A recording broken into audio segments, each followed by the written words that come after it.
What's it like being Indian in Japan? This is the first time I'm living alone. Near my house, there are no Indians also. There are no Indian friends. There are not even my company friends, and she lives some far away. I can't have a daily communication physically, meeting her immediately. Sometimes I felt alone, but it is good experience, I'd say.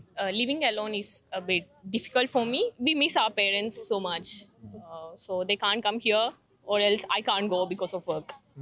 でも、日本の空気とか全部いいので大丈夫です。Okay. When comparing to India, it's very expensive. Like the food, if I bought some Indian groceries, like Indian pulses, it's very costly here. I love the Japanese food, but I cannot eat it every day. I prefer to cook my own food and eat it. So sometimes I eat out, like sushi toka, karage. Wait, do you eat sushi? Yes, sushi ga daisuki. You guys are not vegetarian? No.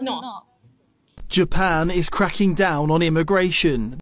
The new president of the ruling party, Sanae Takaishi, who looks set to be elected prime minister by the parliament, said immigration was to blame for rising crime and unfair competition with Japanese workers. This is strange, isn't it? Isn't it unfair? Unfortunately, with the increasing number of foreigners in Japan, we're seeing and hearing stories like this every day, and because Japanese people are patient, everyone just swallows what they say. However, I want to take this opportunity to say that this is just not good and we have to stop it. She said she wanted to go back to zero, pause immigration and rethink the whole policy. As for me, I want to have a calm, mutually considerate relationship with foreigners. How we can live together, I intend to reconsider it completely. I plan to think about it from zero again, because year after year, the culture between us and everyone else is so very different, yet people are being brought in all together. To keep bringing them in, this policy we must pause and reconsider. Those who come with economic motives and claim to be refugees, such people will be properly sent home. Also, regarding those who overstay illegally, they too will be strictly required to obey the law. Takaishi, a self-professed fan of Margaret Thatcher, wants to address both issues with migrants and tourists, as well as focusing on rebooting the Japanese economy. The anti-immigration party Sanseito has soared in support among the Japanese, forcing other parties to take voters' concerns more seriously. Japanese media is focused heavily on Britain's troubles with its own immigration policy, and a movement inspired by the Raise the Colours campaign took off in Japan last month. Takaishi dedicated more than half of her policy speech to migration-related issues, saying foreign tourists had assaulted deer in her home region of Nara. She vowed to do something about, quote, people from abroad taking pleasure in trampling on Japanese feelings. Western media has branded Takaishi a nationalist. It's going to be interesting to see how the relationship between Takaishi and Donald Trump evolves. I think in terms of ideology, they seem to be closer bedfellows than Trump and Ishiba. Obviously, they share quite a nationalistic agenda. They've both said things that are pretty hostile towards the foreign residents and population of their respective countries. Takaishi is likely to become Japan's new prime minister in the coming days. Her ruling LDP party has lost its majority in the parliament, however, meaning her premiership will face a vote. So I don't know if you guys have watched this, but lately we have a lot of immigration wars. You know, people are fighting one another. Lately, human beings have been, do not come to my country. I don't want you here. You know, lately people have been safe gatekeeping on their borders, and people are like, we don't need that, we don't need this, right? And even countries which its population are really pulling down are trying to bring people in to fill up those gaps where people are growing old, and we don't have many people giving birth because of reasons well known to them. You know, a good example is the country of Japan, a very, very special country. A country that powers the world. You know, they build Toyota, Mitsubishi, Mazda. They build Subaru, Suzuki, all that. You know, so Japan, apart from calling the Africans, back then, remember, they called the Tanzanians and the Nigerians. Now they called again the Indians. Well, it's not now. It's been something which has happened for quite some time now. But now the reaction is what catches my attention. I'm like, this is a problem that I didn't know exists in Japan. I thought this problem exists in America. Because in Japan, people are rioting, people are demonstrating against immigrants that are coming to the country. I think you should learn something about this and have the wisdom to understand we are not living in the normal times. We are becoming more and more enemies of each other and to each other. Now let's dive into this video. Watch. Japan does not want immigrants, so they are stuck. Today they have 3.2 working persons to support one adult. In 2055, they'll have 1.2 persons to support one adult. And immigrants has been America's strength. Absolutely. But mind you, immigration of the highly intelligent and highly hardworking, very hardworking people. If you get immigration of the fruit pickers, you may not get very far. Apparently a lot of you guys want me to talk about the immigration problem in Japan because of the recent protests in Japan towards immigrants. So, my opinion is, you guys get the out! We don't like you foreigners! Get out! I'm joking. Oh, imagine. Well, in my opinion, like, humans fight each other too much nowadays, honestly. This is very, like, a Gen Z thing to say, probably, but can we just chill, bro? Okay, don't get me wrong, I'm not a hippie or, like, lefties or anything like that, okay? But, we've been fighting too much nowadays.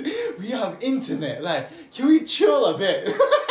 No, honestly, though, I just want a wife and kids and a happy life. And I wish that to everyone on this planet. Now, I'm not even joking. I get it, we argue sometimes. We even argue with the partners we love, or like siblings and parents, okay? But we've been arguing too much recently, honestly.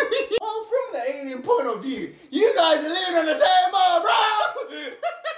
You guys are sharing the same ball, bro! I got a song for you, wait. I'm a new soul, I can do the strange role, hoping I could learn a bit how to give and take. Since I came here, felt the joy and now fear, finding myself making every possible mistake.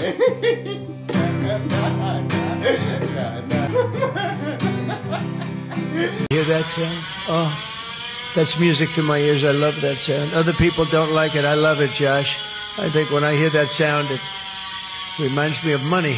Okay, so this is happening right now. There are massive protests in Japan because the Japanese government has recently signed new immigration deals with certain African countries and one massive one with India, meaning that they are going to set aside locations for immigrant workers in Japan. Now, this is all to cover the worker shortage that they have. And it's said that within the next 5 years, they will bring in 500,000 Indian workers plus students to Japan. They'll have a cap of 820,000 foreign skilled workers over 5 years. They're going to change old programs and they're going to target industries where they have the biggest shortage. So that's construction, caregiving, manufacturing, farming, shipbuilding, sectors with labor shortages. So this is happening now and there are massive protests all across Japan at the moment. So let's see how this goes.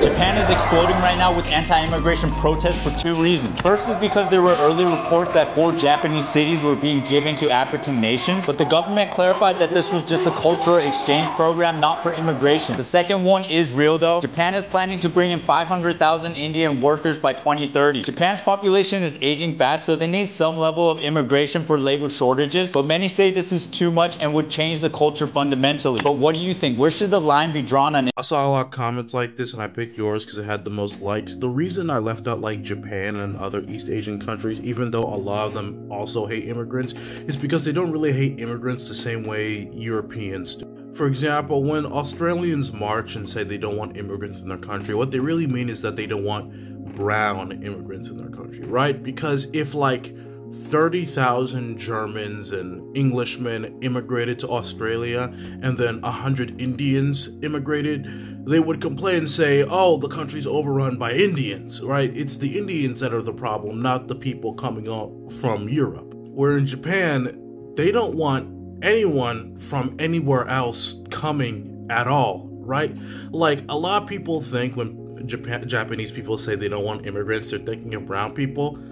Most of the time, they're talking about, like, Chinese immigrants. They don't want, like, their population to be, like, secretly, like, 70% Chinese. Another reason I kind of left out Japan is because they're not really having, like, a jobs and a housing crisis. Actually, Japan has, like, plenty of homes available to buy. The problem is that their work culture sucks, and nobody wants to have kids, so their population is decreasing and they have an aging population. How do you guys feel about several Indians being immigrated to Japan? This is such a weird topic. I know, like, I see most of you are so frustrated. But do you think it's that bad? I mean, like, it is outrageous that many are getting, like, immigrated there. But I think they should, like, try a small amount first. And people, like, not random immigrants, like students maybe. Guys, listen, like, India is not so bad. Like, I know, like, people just show the bad side, but there are educated people as well. I'm telling you, like, everyone's not the same. It's just so populated that stuff like this is gonna happen. Of course, it's like, I think, like, the second largest country in the world. So what do you expect? And to the anime weebs, bro, you guys have to chill out. Like, I've been seeing those edits, like, I've been seeing those comments, like, fully, like, trying to shoot those couple, like, Japan and Indian couple, but it's not going to be like that. Relax. In Japan right now, the big topic is immigration. The government says it will bring 100,000 people from Bangladesh and 50,000 people from India in the next 5 years. Many Japanese people say, yes, India has a lot of talented people, but the best ones who speak English, they'll go to the US or Europe, not low-wage Japan. Only anime nerds will come here, unless Japan raises salaries. Talented Indians just won't come. Look at the white people already in Japan. It's obvious! And to all white people living in Japan, I'm so sorry. Because of the government's plan to bring in Indian workers, somehow you guys end up getting blamed too. But Japan already has 1.46 million people called hikikomori who stay shut inside their homes. Maybe we should help them first before. So right now in Japan, there is a massive protest going on against immigration. I ain't gonna lie to you, I'm with the Japanese people on this one, bro. Japan is like one of those cultures that has stayed homogenous. Basically, it's kept one race, their main race, which is being Japanese. The majority, it's probably 99.99% of people that live in Japan right now are Japanese. But lately, they've been a lot of immigration. They've been pushing immigration like crazy, trying to make Japan more diverse. Japan is one of the best countries because they don't have diversity. And that sounds bad, but it's a good thing because when someone looks like you and came from the same background as you, the likelihood of you committing an act against them, violence, whatever, is so low because you see yourself within them. So, hey, I'm with you, Japan. Fuck that immigration. Thousands of locals marched on Osaka yesterday demanding an end to immigration. So it's happening again. It's happening in fucking Europe. It's happening in Australia. It's happening in America. It's kind of happening in Canada, not really, but it's also happening in Japan. I would have never expected that, but here we go. And you can see, obviously, they're all holding the flag. Yep, big immigration protest, exactly. Being fair, Japan has never liked foreigners. I mean, the way that I see foreigners act in Japan, I don't fucking blame them. Yeah, I'd feel the same way if I was Japan. People go over to Japan and they treat the people there like they're animals in a zoo. It's fucking weird. Have you ever seen them, like, the way that they, like, take pictures and try to, like, interrupt those, like, geishas? This is it. This is exactly what I was saying.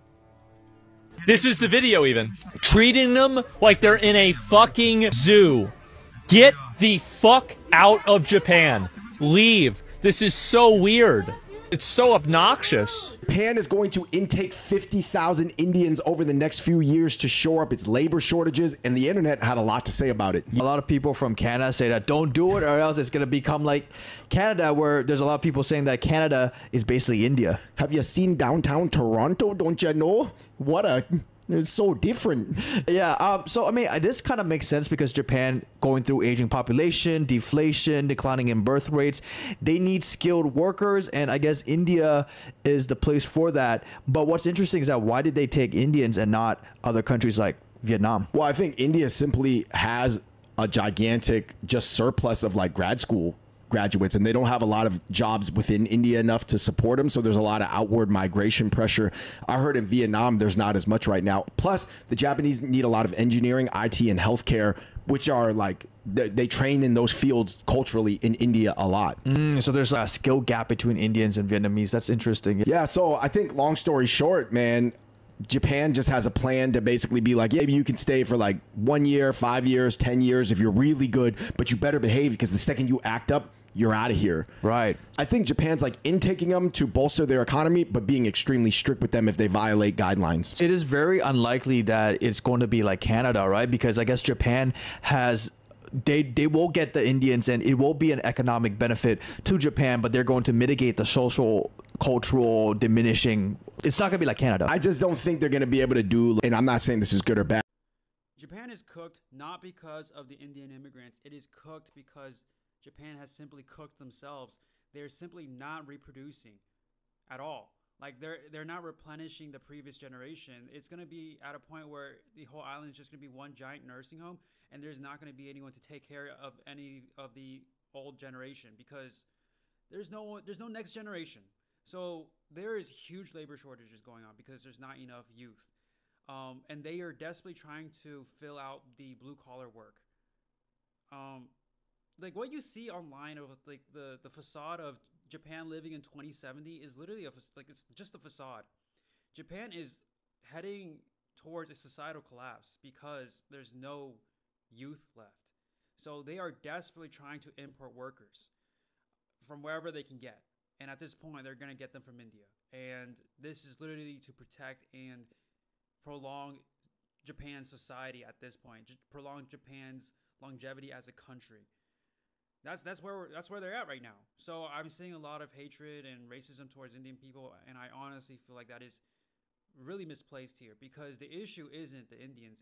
The issue is the culture. The issue is the work culture. The issue is internal. It is why are people in Japan not reproducing?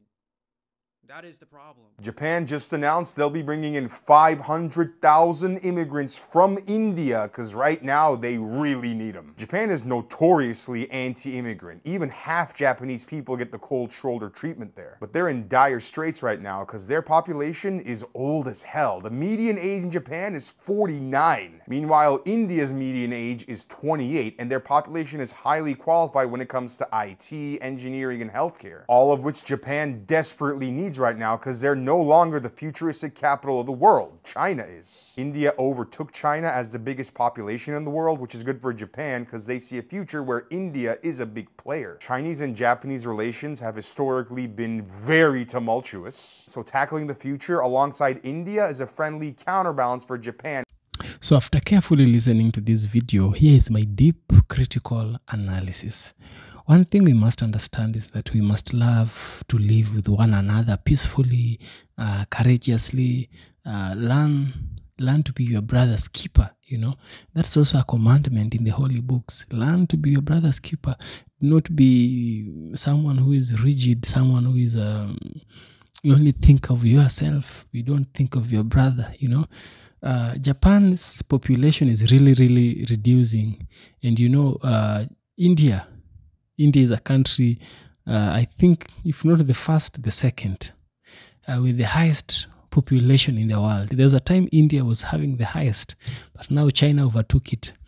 So outsourcing labor to a country such as Japan is not something which is problematic if we try and look at it, first of all, from the positive side. You know, Japan is going to get a good foreign labor, you know, professionalism that comes with the Indians. The Indians are very good mathematicians. The Indians are very good in coding and computer science stuff, you know. They are very good with computers, and they're also very smart with mathematics. And if you didn't know, the number 0 was invented in India by an Indian, you know. So India has more advantage that it gives Japan as compared to what it gets in return, you know. But, you know, a coin has two sides. Let's try and look at the other side of the coin. To the Japanese, they have fear. And what they fear is whatever they see happening in USA, whatever they see happening in Europe, they fear that is going to happen to them, you know. It's not like they are intrinsically bad people, no. They are learning from other people's mistake. There are countries which imported labor, and later on that imported labor became a problem to the country. So they are trying to protect themselves from that effect. Here, in such situations, in such kind of situations, it has also happened in Africa. In South Africa, we had xenophobia, right? We had that happen. So they're trying to avoid that.